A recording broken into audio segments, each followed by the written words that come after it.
Sama madum, bek dipikir awak drone ulungnya bakti pak lu kontrak doktor. Sama. Dokter perawat tidak ada yang hebat di rumah sakit SAS. Dan saya ingatkan jangan ada yang berkompet secara internal. Jangan ada kelompok-kelompok kecil di rumah sakit SAS. Jangan ada ruang polan jungkat ke ruang polen. Ruang B jungkat ke direktur.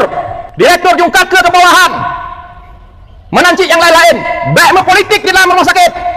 Kedapatan tegas.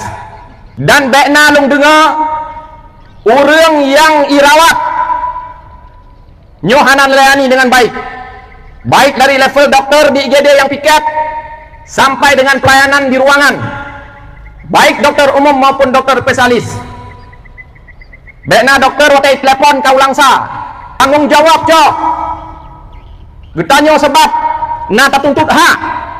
Maka tanggung jawab di memandum tingkat level yang na di rumah sakit perlah. Menyadari long selaku bupati tidak ada persoalan pilih kasih sinyo hana. Yang dia kerja punya kualitas, punya kapasitas, Anda duduk. Oh hebat Anda, silakan berkarir dengan baik. IGD, kita mau urang royo, urang melinggai, hana nentangani ba IGD. Perle impus, perle oksigen, perle perlawanan cepat, perle apa dengan cepat. Maka harus tanggung jawab.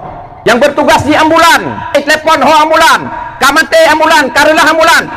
So yang mat tanggung jawab. Ambulan hana layak jalan. Ambulan kita datangkan yang lain. Kita ingin berbuat kepada masyarakat. Nya tujuan urung drone long tanyong. Ne kerja rumah sakit SAS.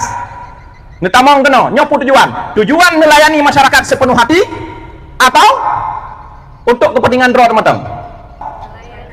Untuk kepentingan masyarakat melayani dengan sepenuh hati.